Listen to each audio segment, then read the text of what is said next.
నువ్వే బాగా నవ్వు. నీది పెడతా.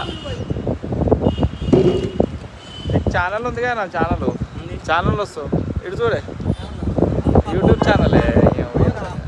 ఇట్లా అయితే కాదని ఛానల్ క్రియేట్ చేసి ఇక సామాన్య కూడా వాడతాడు అని.